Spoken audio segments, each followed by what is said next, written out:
The EcoReco M5 just arrived. This product was launched on Kickstarter successfully in December of 2013 as the M3, which had a front suspension. The M5, the big difference is that it has a rear suspension. So the M3 still sells today in early 2015 for $999, whereas the M5 is now selling for $1,250. So for that extra $250, you're getting a rear suspension, which can really smooth out the ride because the tires on this are not inflated. They're just this solid rubber, and that's efficient. It means you're not going to get flats or anything, but it might not be as comfortable for some riders. So this one does weigh a couple pounds more, and I think a few other things have been updated, including the charger. So I'm going to break into this thing, do some weighing, and get on with the review. 46.3 pounds, that's everything. So it's got the charger, the scooter, and whatever else is in the box. Let's go ahead and open it up.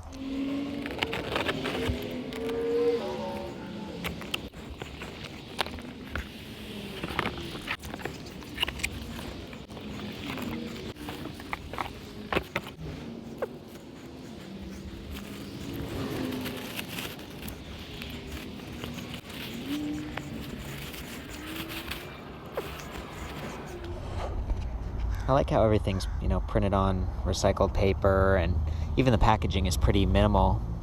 So this is the quieter charger. It's relatively small, pretty compact. There's no fan. The original EcoReco charger was much larger, and just having a moving part like a fan and also the noise that produced, feels like they really improved upon that. And this is cool. There's like a little warranty card to get... Basically, it says they'll plant a tree if you register. So that's, back to the whole being green. All their packaging is recycled. Even the instruction manuals on recycled paper. So that's very cool. They feel really professional. They're doing a good job. I know this is more expensive than some of the other little kick scooters, but there is a real sense of quality here. Here are some of the specs. They say the engine, or motor really, is 250 watt nominal. And I've read that it can get up to 750 peak, and maybe when it's climbing or it really being pushed, you get higher, but 250 watts for a little kick scooter like this is fine. It feels pretty powerful on the M3. We'll see how it performs on this one, but I assume it's basically the same.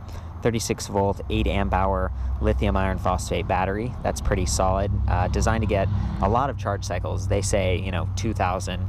And that probably depends on how you take care of this. It's a good idea to top it off after you've taken a ride, not let it get completely depleted. If you can store this inside or just in a neutral temperature environment so it doesn't get too hot or too cold, that's going to help extend it. And then the folded sizing here, 38 by 22 by 46 is when it's unfolded, versus a 36.6 by 5.5 by 11.8 inches when it's folded. It does get pretty small. You can see it here, really compact, and then you can carry it around by that lever. But I'm going to go ahead and weigh this now, just the scooter. 35.2 pounds. Not bad. And the wheel diameter appears to be about 5 inches across.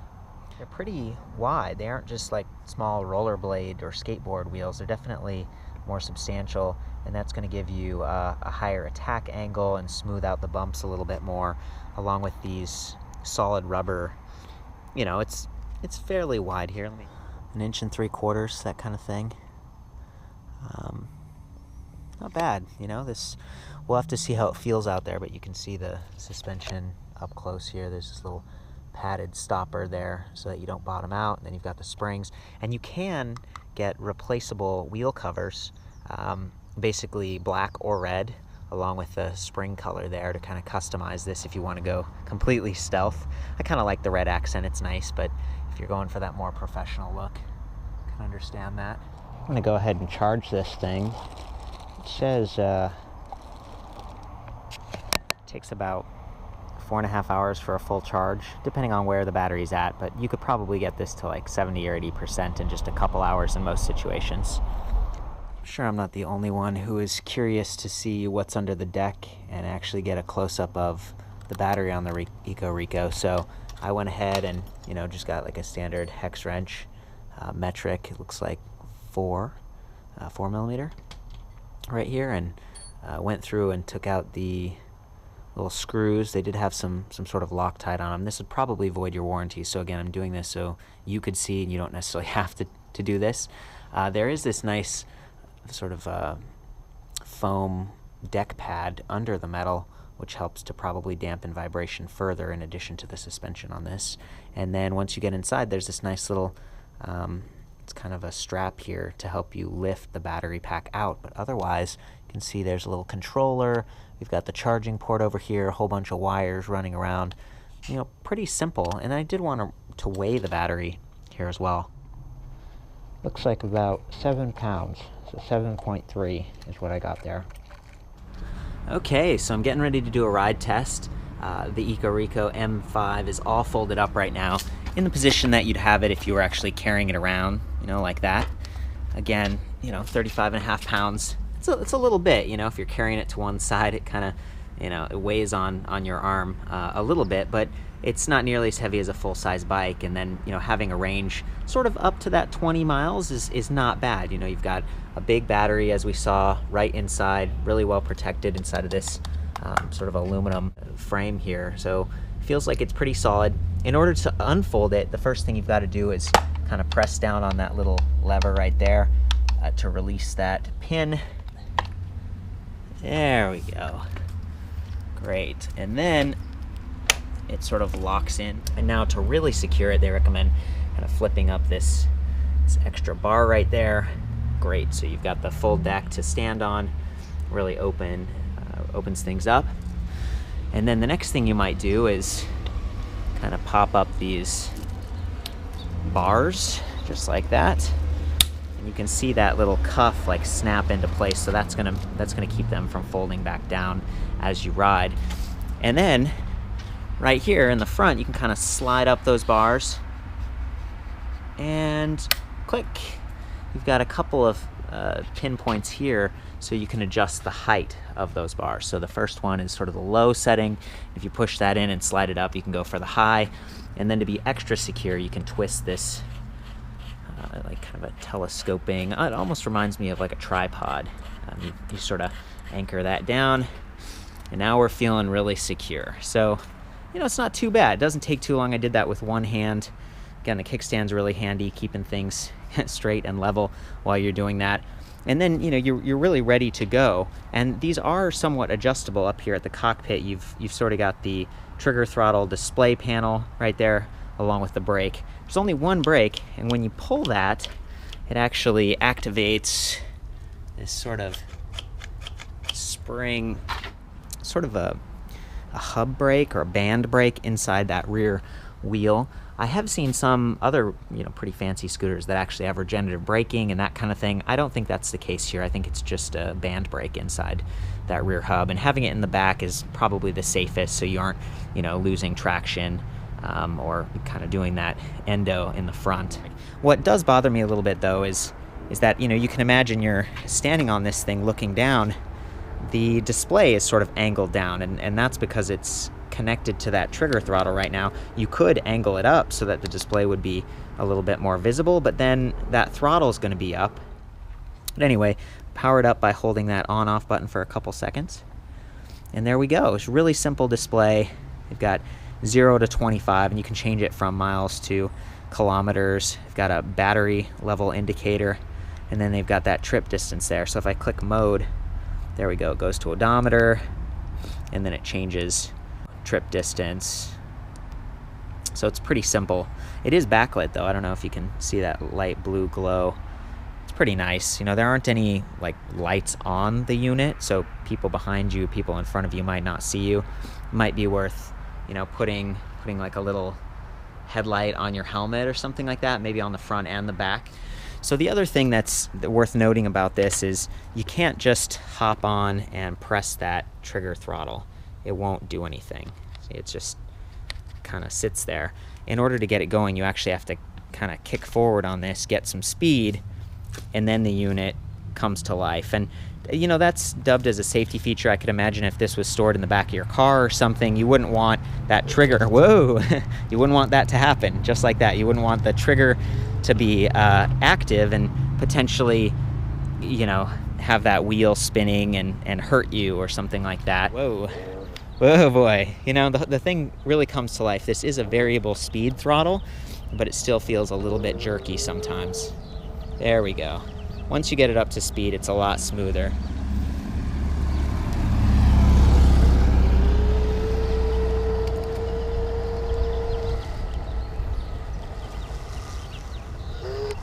Woo.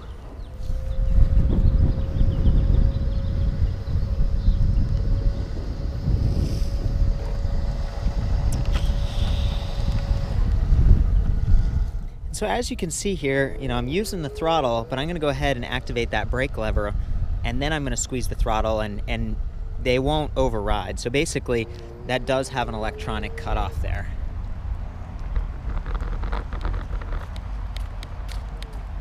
Pretty cool. Very nice. And then as we coast here, you can see that the motor, it doesn't freewheel completely because this is a direct drive motor.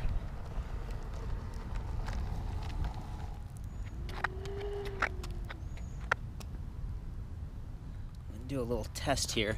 So if we look at that front wheel and we spin it, see it spins real nice and free. If we look at that rear wheel,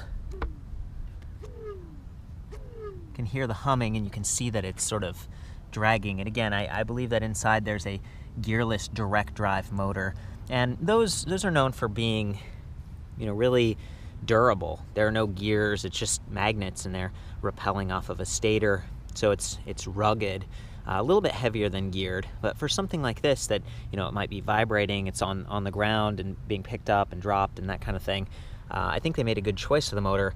It's just, it's not going to coast freely quite as well.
Well, there we go. That's the EcoReco M5. It was fun to test, but a little bit squirrely. You know, you're trying to hold the camera and demonstrate the suspension and everything.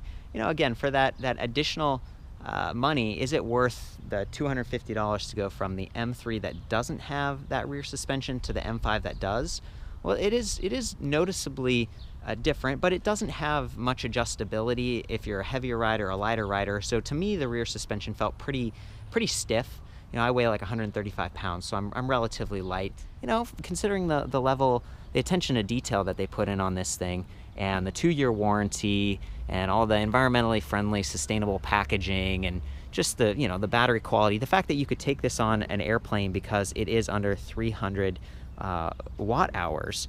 You know, the FAA says 100 to 300 you can do carry-on. This is an electric transporter that you could actually take on a plane. It does fold down, and they've got some really cool accessories for it, including a bag that you can put this in that has wheels, so it's like a little luggage carrier to kind of conceal it and make it a little easier to lug around. And then they actually have a cargo trailer too that connects right here, that rear axle, and this basically, it's like a bike trailer. You got the burly thing behind it. It's not as big as a burly. You're not going to pull a person, but you can actually pull some groceries and stuff, which is pretty just amazing to me, you know, what you can do with this machine. And the fact that it'd be so versatile on a taxi cab ride, or maybe on a subway or a train or a bus. There's a lot you can do with it. So I enjoyed testing it.